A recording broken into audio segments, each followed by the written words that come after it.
So with the wonderful Sesil Karantancheva back in the tennis world, Yeah. and even though the results today didn't go for you with that, Yeah. we're glad to see you not only back, but what made you come back and show this enthusiasm like you're still looking like you're in your early 20s with it? Oh, thank you. I just think that tennis is a great sport. To have the opportunity to be here, this is like where the best of the best come.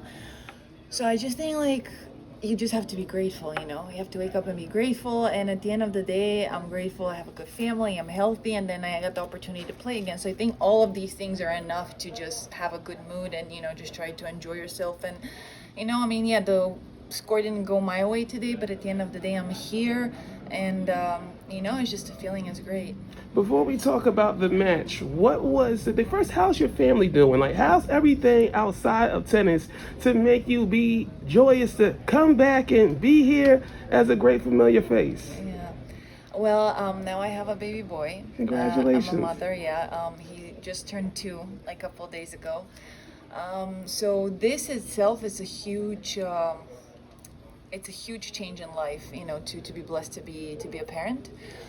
So that's why I enjoy tennis, but it's not live or die kind of thing. I just wanted one day, when my son, is healthy and is growing, just to be like, hey, like, your mom played there. If he ever like watches tennis, be like, oh my God, really? Kind of gives you the look like with a little bit of a doubt, really you were there. But yeah, I think that's a very big motivation, family, and just to again, just to enjoy, because this is like where the best of the best comes, so it doesn't get any better than that. Since you restarted this year, have you been able to bring him along, or is it something where you see him when you get home? How's that been able to manage? It's to be a parent in any degree is hard, but to be also like a professional athlete and a parent is, I think it might be even a little bit harder, because not only you have to be like mentally fit, your body has to be fit, and at the same time you have like a full responsibility towards this little human now. So it's been a journey. It's been tough, to practice, but also like I know this when they're younger, their most important years to be next to them. So I've been really trying full time to train and full time to be at home mom. So for the tournaments, actually, I didn't really want him to travel that much because kids have their routine. We're the kind of family where we think, let him be a kid, to have his routines, and just like not to kind of like torture him with like airports and traveling and all of that. So every time like I finished playing, like I would go home, and then like I'd go tournament and then go home. Did you have a plan where you said you wanted to not only be a mother, but then said, I want to be a mother while playing, and have to join this great mother club that is part of the tour now?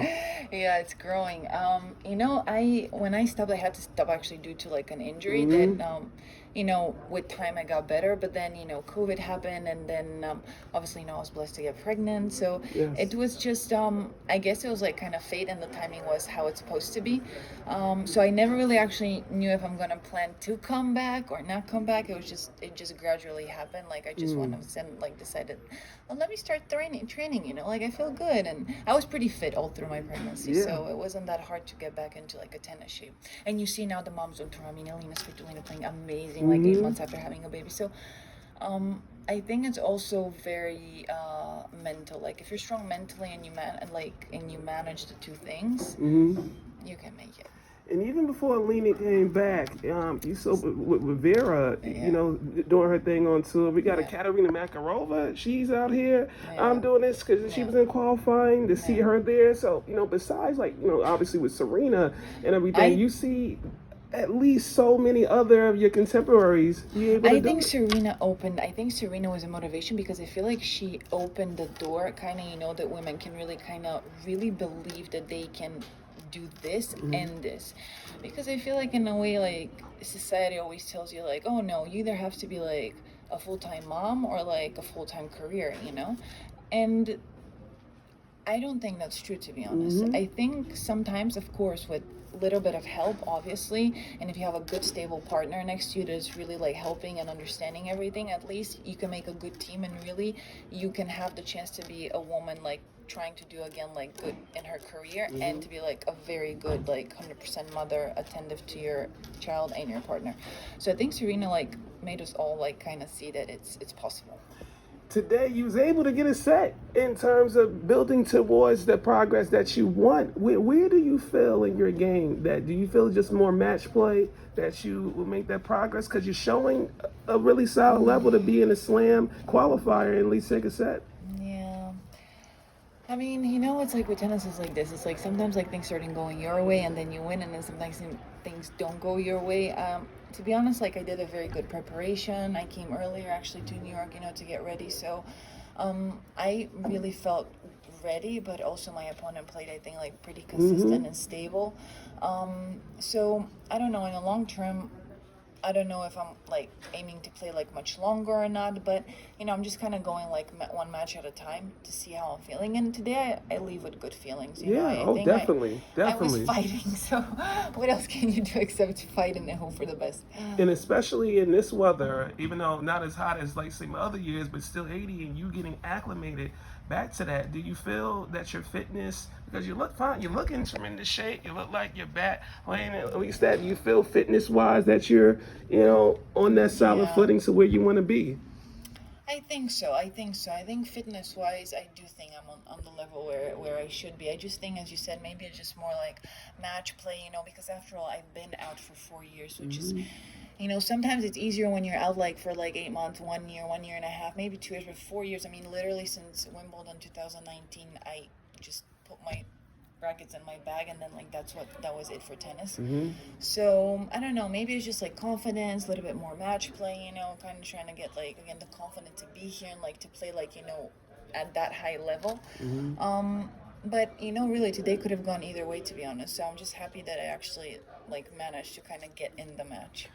From a lot of people in the WTA community online, they really love you, and it's really was so great to see you like back here and back the last few months playing. It's been a really pleasant surprise. So, what's your schedule, you think, for the rest of the year? How long you gonna be in here? Hope you're able to enjoy the city again, because you've been here so much. I have I have almost like family here, like very close friends. My best friend, So I'm staying until Saturday. So for sure we're gonna do something fun and go around. So. Hey, I'm Brooklyn all the way. So okay, you with the great Bulgarian girl, like you know. Yeah, I'm saying Queens, so I know the area. It's nice. It's nice. So for sure we're gonna like walk around and do some stuff. But I mean, my schedule pretty much is like I'm gonna see like maybe to play some on the ITF circuit. Yeah. Just try to finish the year like healthy and strong, and then from next year it's gonna be like a new year to begin. Definitely. And let me ask you just your thoughts of how the depth of the women's game exhibited not only with your match but just in general just continues to be amazing. I mean, honestly, for the last, I'd say 13 years, I feel you could have a number one seed lose, like, say, in the slam first round. Even outside, like, Serena at her level, but still having tests with that. Like, just your thoughts about the continued incredible depth of this tour where, again, you see that. It wouldn't surprise me if even Iga actually had, real difficulty with it. I just think that's, when somebody asks me, I think that's women's tennis. I mean, not in a bad way, but it's, it almost seems like in tennis particularly, there's always surprises because I think the level is so close, close, that I think it's very hard to have like kind of like an open leader, let's say, like when it was, for example, like Serena, Venus, Sharapova, Henin, Clijsters. I think now there's so much up and coming strength on the bottom that the level itself is starting kind of like to equalize, which for women's tour, that's why it makes it like so kind of like unpredictable. Like you have like women, like number one seed losing to like somebody who's like, like 80 or like who's not even seeded.